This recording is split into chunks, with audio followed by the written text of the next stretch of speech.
I'm Matt, one of the Maidbridge staff. Great to have you join us if you don't normally. We are looking at Matthew's Gospel as a church, and for a number of weeks we're in a passage known as the Sermon on the Mount, regarded by many as some of the greatest teaching on how to live ever given by anybody. And if you're not someone who identifies as a follower of Jesus, that's great. We hope this is a place where you can check him out and to say to yourself, okay, Christians say Jesus is apparently this amazing thing, what's all the fuss?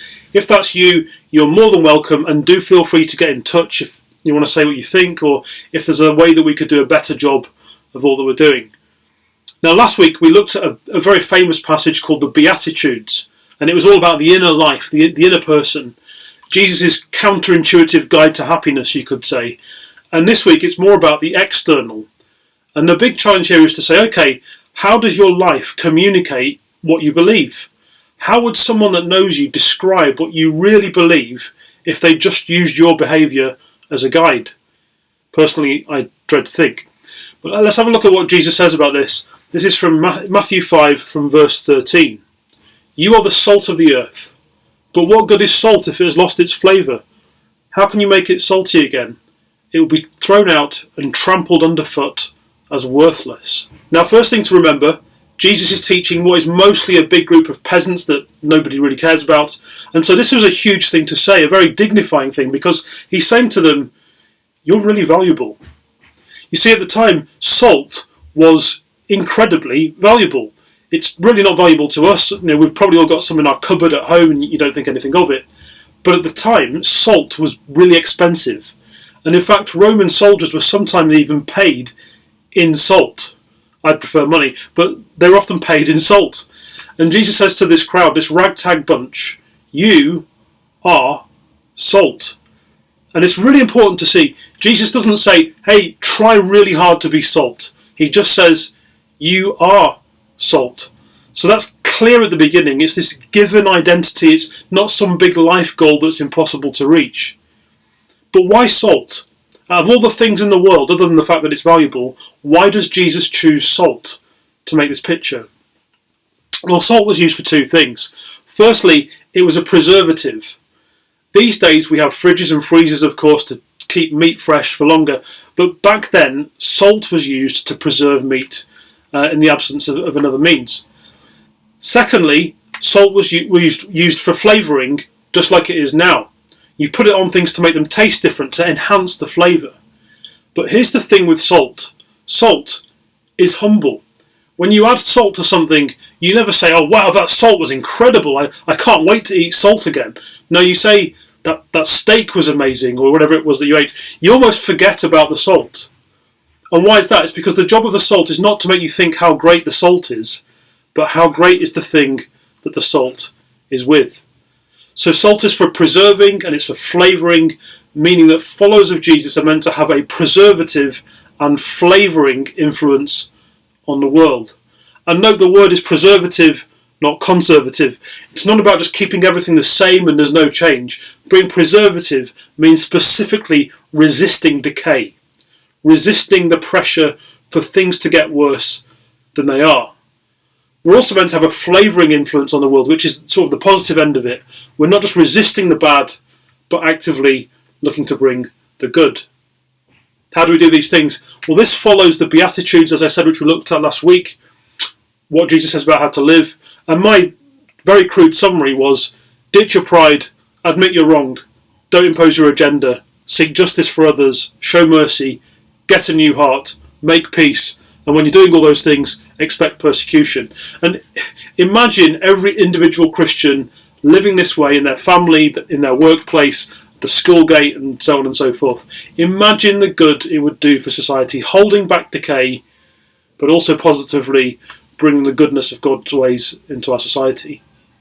And of course, when you do these things, you don't necessarily see the immediate effect, just as you don't see salt in your meal, but it does change the flavour, it changes the taste.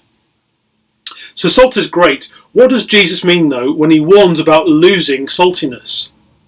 Well, sometimes in the ancient world, because salt was valuable, dodgy salt traders would add in a few other little ingredients, usually limestone, so that they could stretch the real salt further and, of course, sell more of it and then make more money.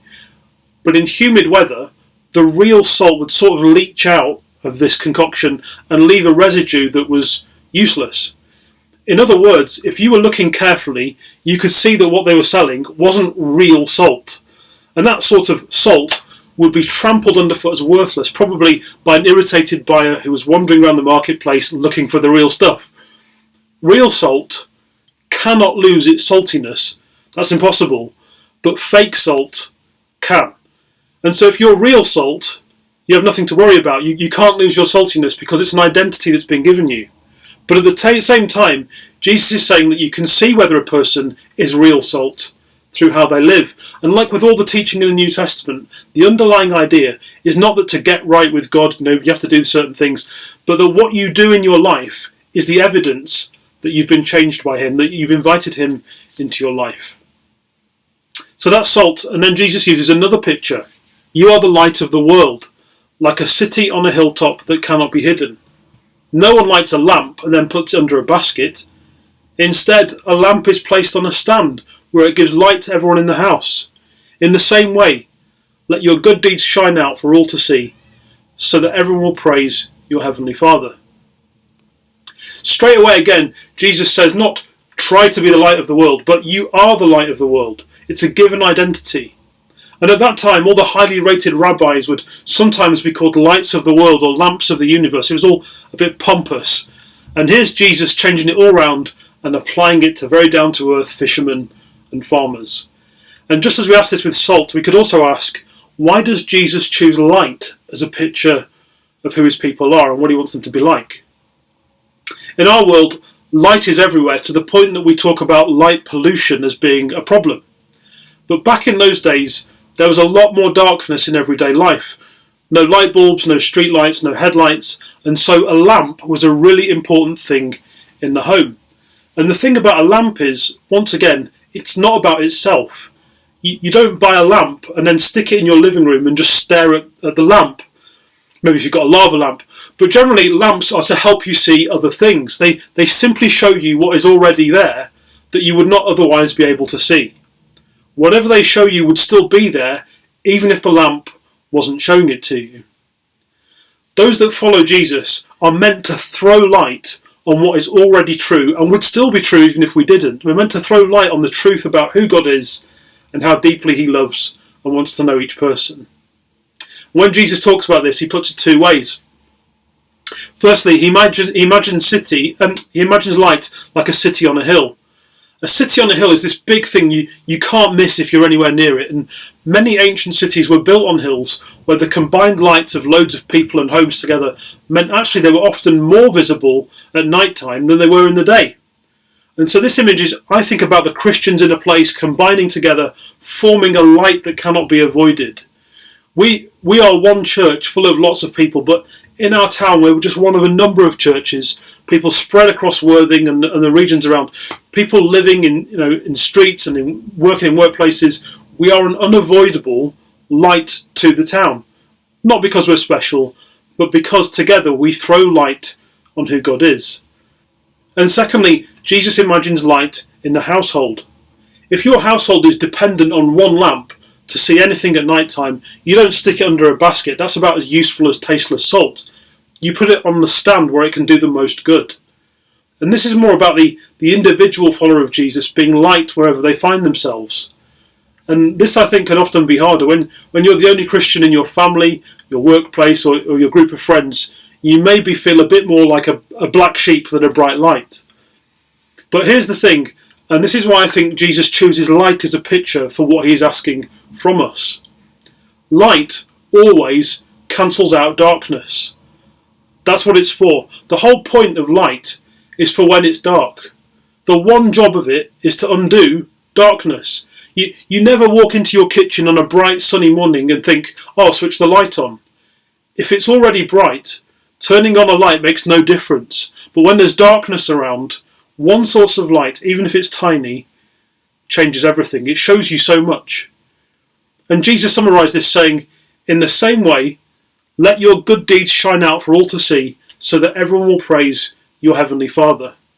Just like salt is not about itself, light isn't either. If you follow Jesus, the idea is that your deeds, your outward behaviours, don't point to you, they point to God. and cause other people to thank him and not you. And the big question though is, how does this happen? How do followers of Jesus be salt and be light? How do we stand out in such a way that A, we're different from anybody else who's just trying to be a nice person, which is, I think, most people, and B, how do we point to God and not ourselves? Let me give 3 practical suggestions. Firstly, we are salt and light when we do good deeds to the point that it's hard for people to understand why. It's a great thing when your good deeds cause people to say, oh, well, hold on, why are you doing that? Why are you being so generous? Why do you care about that person who's annoying over there? There's no better time to explain why you follow Jesus than this, when people are asking you a question. And it's got to be about more than just being super nice. It's having a totally different agenda for life. During the plagues that hit the Roman Empire, the early Christians were known for caring for the sick, even when they put themselves at great risk. The 3rd century Bishop Dionysius described how Christians, heedless of danger, took charge of the sick, attending to their every need. A century later, the pagan Emperor Julian complained at how, bizarrely, Christians would even care for non-Christian sick people. He was amazed. Looking back, the modern sociologist Rodney Stark claims that death rates in cities with Christian communities at that time may have been just half what they were in other cities. And the point is, these early followers of Jesus risked their lives in a way that made no sense to the people around them. And do you know what?